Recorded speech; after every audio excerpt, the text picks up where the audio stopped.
our amazing friendship between America and Ireland, and to just honor all of the Irish Americans. And I'm a little bit biased because I'm American and Irish, but Good. Good. Well, great people. Yeah, great St. people. Patrick's Day is coming up as well. And they voted for me in heavy numbers, so I like them even now. You have to like it. You know, you're not supposed to, but you have to like that. All right. So for the Irish American people, proclamation. Okay. Thanks. President. Thanks, Lindsay. Mr. President, your envoy, Steve Witkoff, told us a little while ago that if Hamas does not release hostages, that the U.S. and Israel could take some action. What does that mean in your eyes? Is that military action? Would you join strikes with Israel? Well, you're going to find out. I had the honor of spending a lot of time yesterday with quite a few of the people that we got out, and I can't believe how badly treated they were, really badly treated. Stories that you wouldn't even believe. Some of it was documented, some of it was so bad you couldn't really, I don't think you can put it on. And it's a shame. And they said one thing, they have 59 hostages, of which many of them are killed. They want to know if we could just continue. They said without us, look, Biden wasn't able to get anybody out. We came along and they started releasing. But we have 59 left, of which 24 are living. The rest are dead. And I put out a statement. It's sort of self-explanatory, I think. But somebody's going to have to get a lot rougher than they're getting. It's a shame. And those 24 that are living, because they were with them just 2 weeks ago or 3 weeks ago, depending on when they got out. But they said they're in very bad shape. You spoke today with your cabinet members and Elon Musk. I did. What did you tell them in regards to Elon Musk and his authorities to carry out actions? We had a great meeting. We had Elon and we had some of the representatives for the business reps. We also had most of the cabinet members, not all of them. It doesn't really pertain to all of them, but many of them.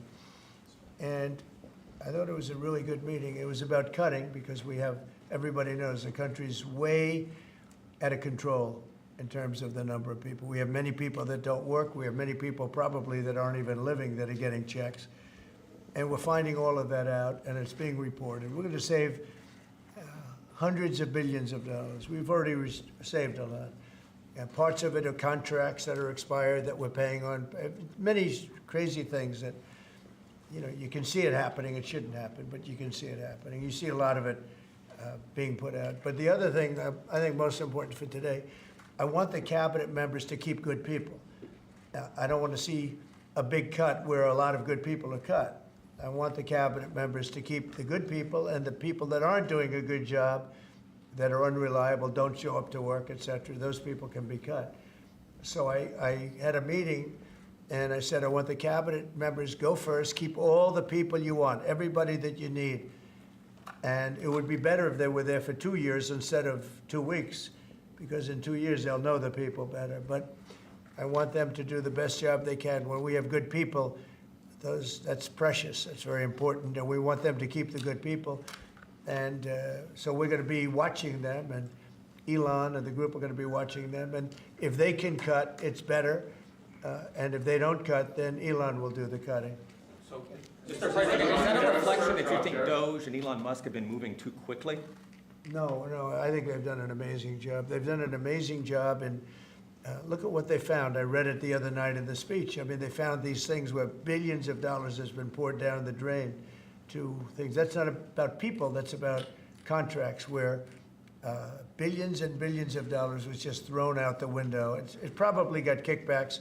I'm sure there were tremendous kickbacks for the people that authorized those contracts. But no, Elon has been really teaching everybody about the numbers that you can do. But what I want is I want the numbers, but I also want to keep the good people. We want to get rid of the people that aren't working, that aren't showing up, and have a lot of problems. And so they're working together with Elon, and I think we're doing a really great job. We're cutting it down. We have to for the sake of our country. You can't have that kind of fat. It's bloat, and like nobody's ever seen before. where you need 20,000 and they have 120,000 people. And you just don't need that many. And it happens with companies and it happens with governments, I guess. You could go to a lot of governments, you'd see the same thing. But we're trying to get it down. We want to be able, next year, we could balance the budget. I think there's a good chance we could balance the budget next year. We have a lot of good things happening. Plus, we have a lot of revenue things happening, like today with the shipbuilding. And this gentleman behind me is going to create a lot of jobs. And you know, he's about the biggest there is in the world. We had the biggest chip maker in the world here a few days ago. He's going to be spending $200 billion on building plants. We're not giving him any money to build it either. You know, it's not, that chip act is ridiculous, where the Biden thing, where they give billions of dollars to people that have nothing but money. They're not going to spend that money. They're just taking that money. We're giving nothing. They're coming in because of the tariffs, because they don't want to pay the tariffs, and they're opening up big. So, but with respect to people, I said, I want to cut the people, but I want to keep the good people. President, tariffs, sir, can you walk us through the next steps on this? Steel and aluminum tariffs are due to kick in next week on Canada, Mexico, and every other country. Are those going to be modified as well? No, those aren't modified. Those are happening next week. And the big one will be on April 2nd, when reciprocal tariffs. So if India or China or any of the countries that really, India is a very high tariff nation. I'll tell you what's a high tariff nation is Canada. Canada charges us 250% for our milk product and other product, and a tremendous tariff on lumber and things as such. And yet we don't need their lumber. We have more lumber than they do. We don't need Canada's lumber. So what I'm doing is I'll be signing an executive order freeing up our forests so that we're allowed to take down trees and make a lot of money and then reharvest trees. Also, we're cutting fire divides. A fire divide is a 50-yard to 70-yard swath where the trees can't, you know, it's long enough so trees don't burn forever until you can get them out. And those trees can be sold and made a lot of money with. So, but we'll be doing that. We don't need trees from Canada. We don't need cars from Canada. We don't need energy from Canada. We don't need anything from Canada. So where we can be self-sustaining, which is in most things. Look, we have more oil and gas than anybody. Our forests are massive, massive forests. We're just not allowed to use them because of the environmental lunatics that stopped us. So I'm going to be freeing that up very shortly so that we don't have to go to other countries to buy lumber. You know, why should we be buying lumber from other countries, paying tariffs, paying big prices, extraordinary prices, and we have lumber. We have the best lumber. Go ahead. And this USMCA exemption you're essentially announcing today for this 1 month, It's just a modification, short term, because I didn't want to hurt the American, it would have hurt the American car companies if I did that. would you consider the same sort of exemption or pause for the auto tariffs you're talking about next month? Is We're that not what- looking at that, no. You're not No, we're not considering looking at exempting? that, no, no. President, Are you considering revoking Yep. the TPS for the Ukrainians who live here in the U.S.? What about it? Are you considering revoking the TPS status for the more than 200,000 Ukrainians who live here in the U.S.? What are you saying? I don't- The Ukrainians that are here in the Yeah, U.S., yeah. they're under a TPS status. The On GPS? TPS, temporary status. temporary- Oh, I thought you said GPS. TPS. Yeah. There was some news saying that they were going to be revoked and they were going to be deported from the country. Are you considering that for the Well, we're Ukrainians? not looking to hurt anybody, and we're certainly not looking to hurt them.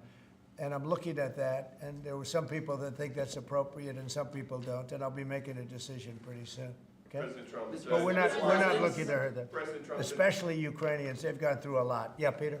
the clocks are gonna spring forward on Sunday. When are you going to get rid of daylight savings time? Okay, are you ready?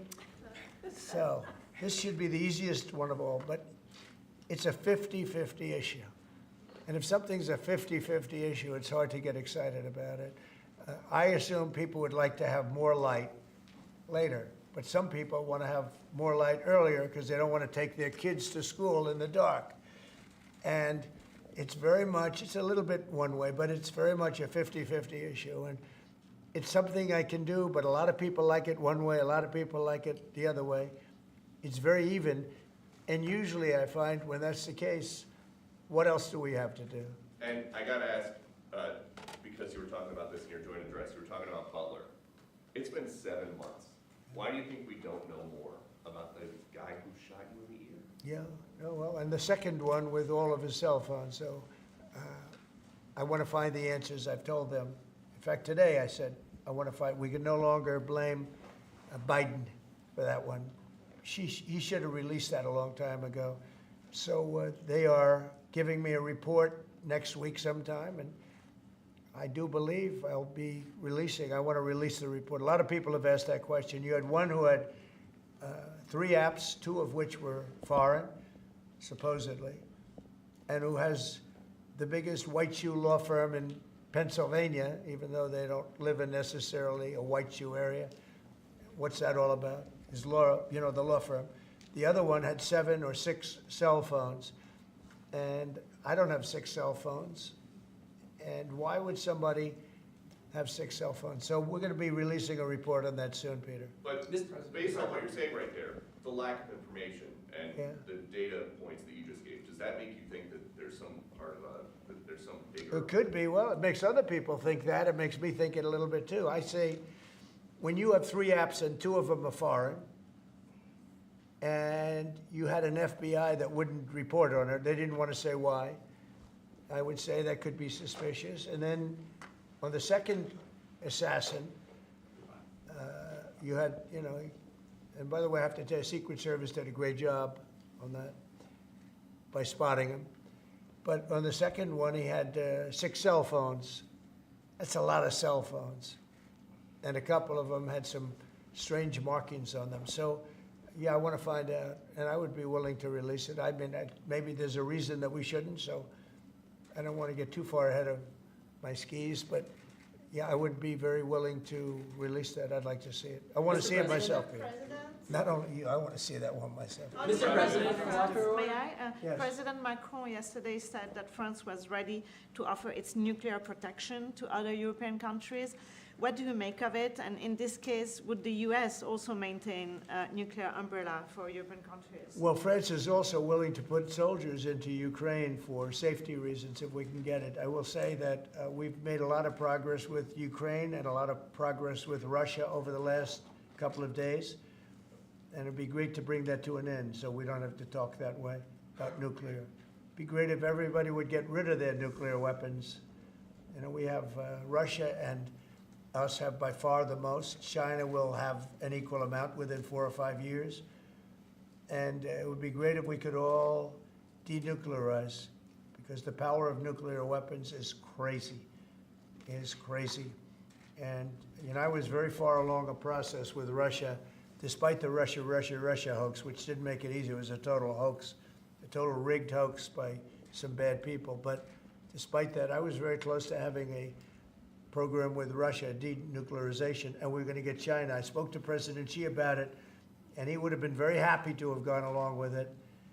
But bad things happened, like an election that was rigged happened, and so we had to come back 4 years later. But I would very much like to start those talks. The opposite of what you say, the denuclearization would be incredible. Mr. President, on the auto tariffs that you were talking about, I know yesterday you spoke with the big 3. Did you tell them that no more exemptions were on the way, and what was the I reaction? told them, that's it. This was a short-term deal. And they came back to me yesterday. They said, could we have some help on the tariffs because of the speed? And I said, look, I'm going to do it, but that's it. Don't come back to me after the 2nd, April 2nd. I don't want to hear from you after April 2nd. We're not going to be doing it anymore. I want to help them. What was the response? They didn't complain, but I helped them short-term during this short-term transition. April 2nd is going to be a very big day for America. Mr. President, my understanding is that the longstanding U.S. policy is that we do not negotiate with terrorists. So how did you come to the decision to send somebody from your team to negotiate with Hamas? We are having discussions with Hamas. We are helping Israel in those discussions because we're talking about Israeli hostages. And we're not doing anything in terms of Hamas. We're not giving cash. We're not giving $6 billion like you hear other administrations give. And in fact, I got 59 hostages out, and we gave nothing. In 59, we gave nothing, not including what's going on with Hamas. I mean, I consider that something where we're helping Israel for the most part. We had a couple of hostages, as you know. We got a couple of hostages out, American hostages. Mr. President, But certainly, Peter, you have to negotiate. There's a difference between negotiating and paying. We want to get these people out. If you would have seen the people yesterday, maybe you did, I don't know, but if you would have seen them, the way they spoke about their captivity, it was unbelievable. It's terrible. Are you thinking about making any changes to NATO where a NATO country gets attacked, but they're not paying enough dues, so the United States doesn't defend them? Well, I've said that to them. I said, if you're not going to pay, we're not going to defend. I said that 7 years ago. And because of that, they paid hundreds of billions of dollars. I said, if you're not going to pay your bills, we're not going to defend you. And it also went for the attack. But if they got attacked, they said, well, does that mean you won't defend us? I said, are you current or are you delinquent? They said, if we were delinquent, would you? I said, nope, I would not. And because of that, as you know, hundreds of billions of dollars came into NATO. You wouldn't have NATO right now if I weren't there. And your previous Secretary General has said that. He said he's never seen anything like it. When I came to NATO, when I first had my first meeting, I noticed that people weren't paying their bills at all. And I said I should wait till my second meeting, and I did. And I brought that up. And I said, if you don't pay your bills, we're not going to participate. We're not going to protect you. And when I said that, as soon as I said that, it was amazing how the money came in. The money came in, and now they have money. But even now, it's not enough. It's really not enough. They should be paying more. Mr. President, question on the investment, sir. You've overseen about $2 trillion worth of domestic private sector investments come in just about 2 months. This is the newest one. It comes after your announcement of a new shipbuilding office at the White House during your joint session to Congress. Can you talk about why this is important, not only for national security, but to continue the renaissance of domestic manufacturing? Well, we have to maintain a strong country.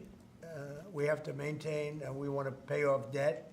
We have a lot of debt, but that'll start coming off quickly when this all comes around. Look, we've been supporting the whole world. You mentioned NATO and you mentioned other things. We've been supporting the whole world. When I first came in, we were paying almost 100% of NATO. NATO it was crazy. We were supporting NATO. We were paying the bills for other countries. And yet those same countries, mostly European, the European countries were ripping us off in trade. They won't take our cars. They wouldn't take our agricultural product. They wouldn't take anything. Yet we were taking their cars by the millions, Mercedes and BMW and Volkswagen, all of them. We were taking their cars. They weren't taking it. We were taking their farm products. They weren't taking ours.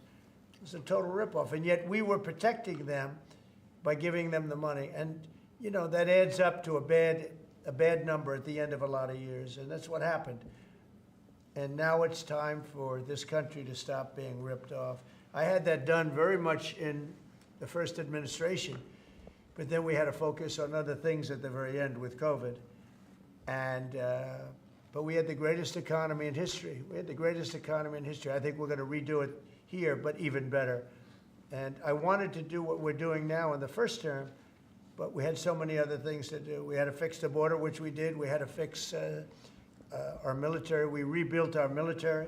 We completely rebuilt the military, only to watch Biden give so much of it away to Afghanistan, if you can believe it. It's not even believable.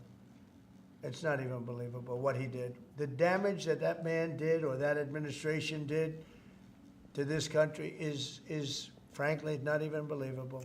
And in particular, allowing millions and millions of people to come into our country. Many of them were murderers and drug dealers and gang members and people from prison for very heinous crimes.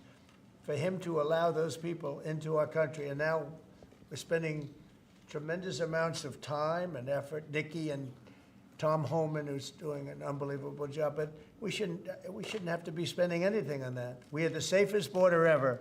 Now we have actually, as you saw, the numbers just came out, where we have actually the lowest numbers in the history of our country. but we shouldn't have had to do that. What we're doing now is we're looking for murderers. Can you believe it?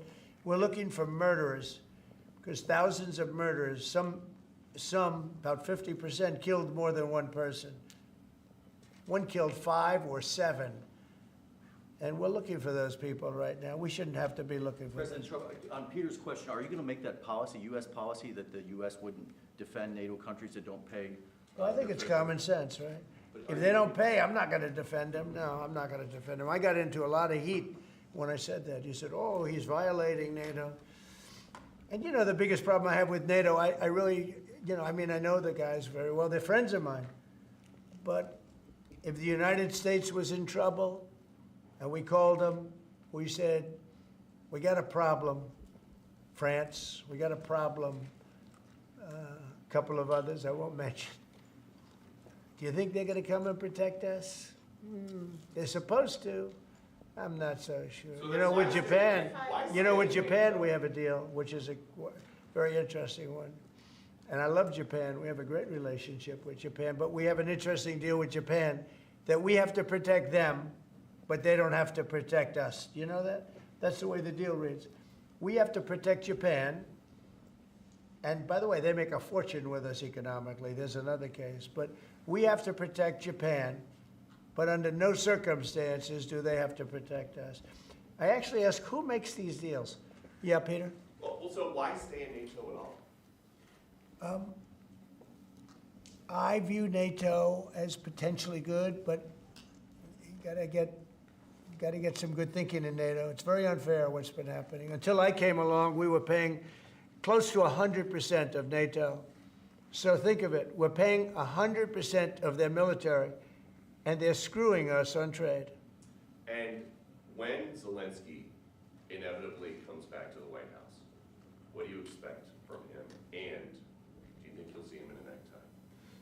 Well, I think what's going to happen is Ukraine wants to make a deal because I don't think they have a choice. I also think that Russia wants to make a deal because in a certain different way that only I know, they have no choice either.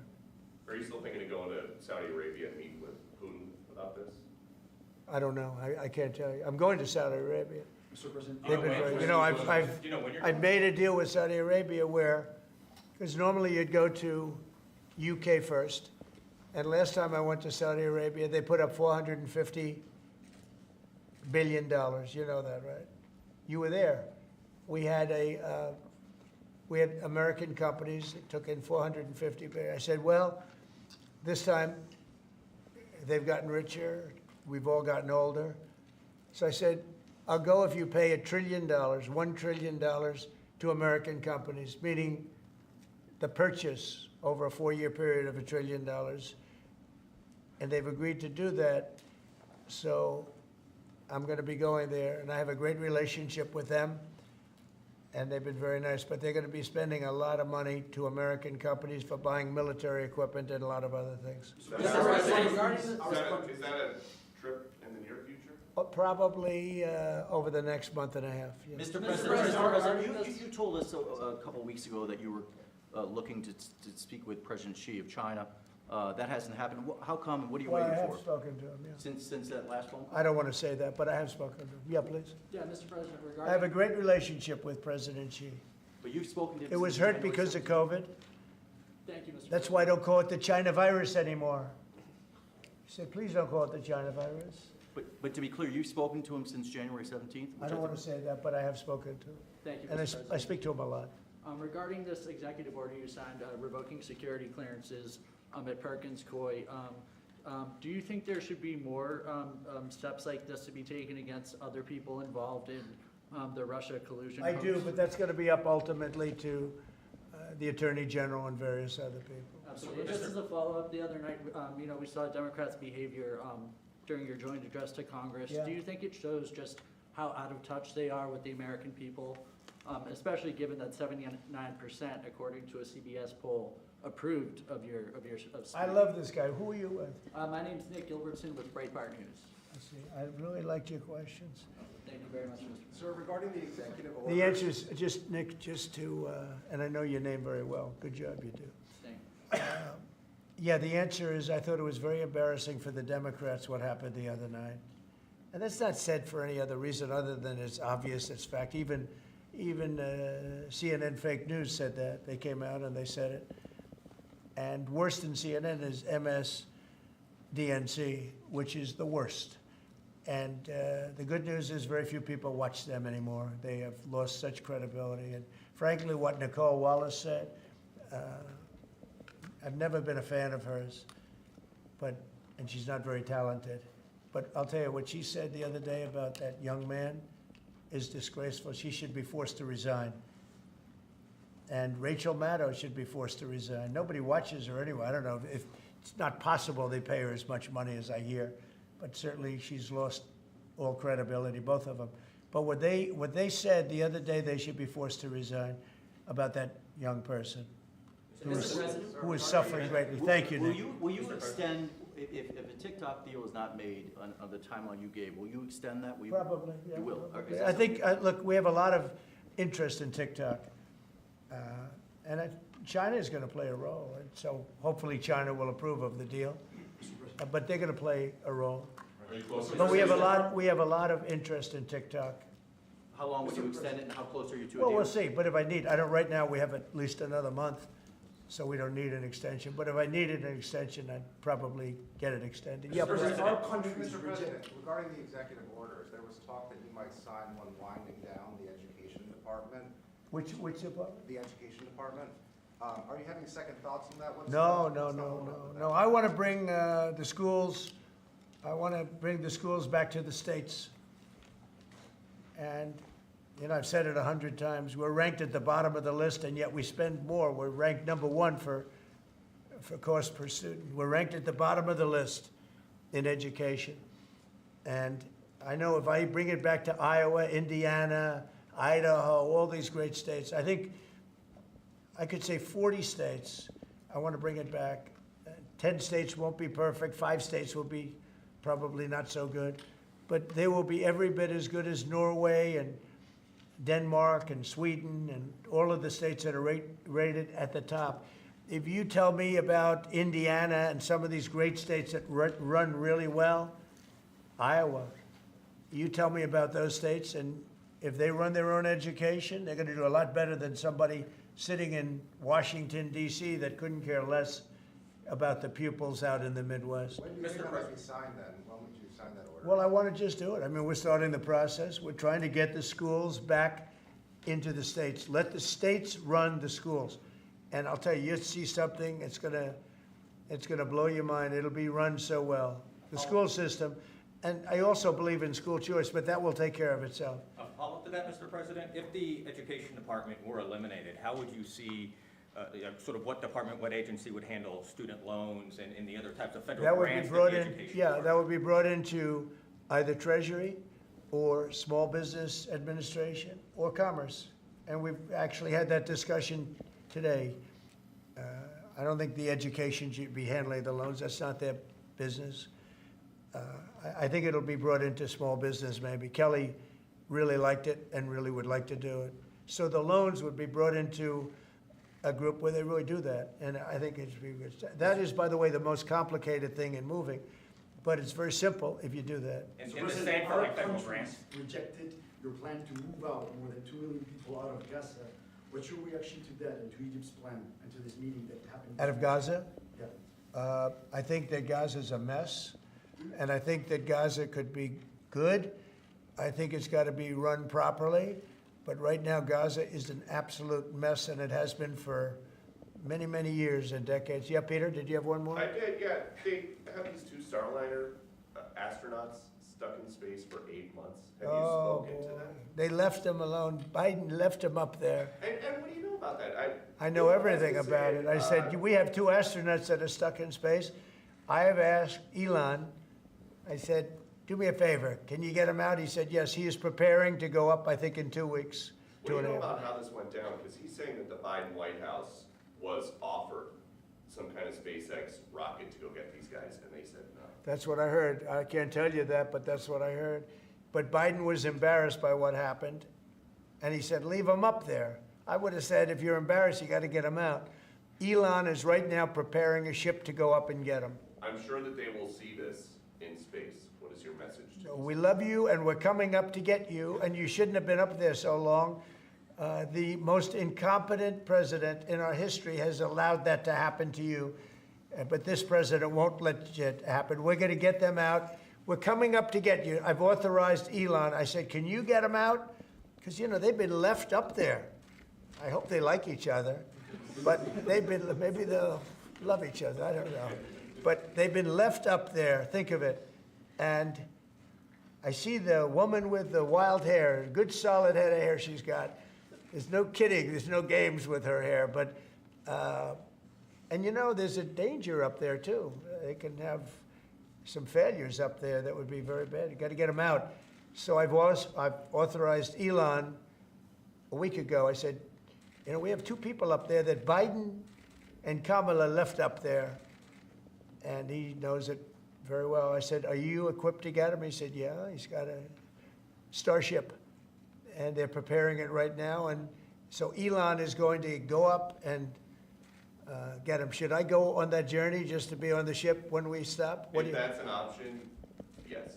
I should do it. Oh, that's terrible. I thought he liked me. I thought he liked me. I thought, Maria, should I do it? Well, you should then come. Maria likes me better. President Trump, you should then come back from space. Well, oh, when they come back, I'll greet them. How about that? No, we're going to get them out. I've authorized Elon Musk to go and get them, and he's prepared to do so. Mr. President, what are you making of the market sell-off this week? I think it's just, I think it's globalists that see how rich our country's going to be, and they don't like it. You know, there's a big market out there. But again, they've been ripping off this country for years, and now, and they're going to do great.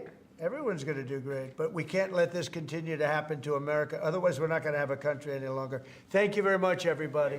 Thank you. Thank you very much. Great. Thank you, Nick. Great.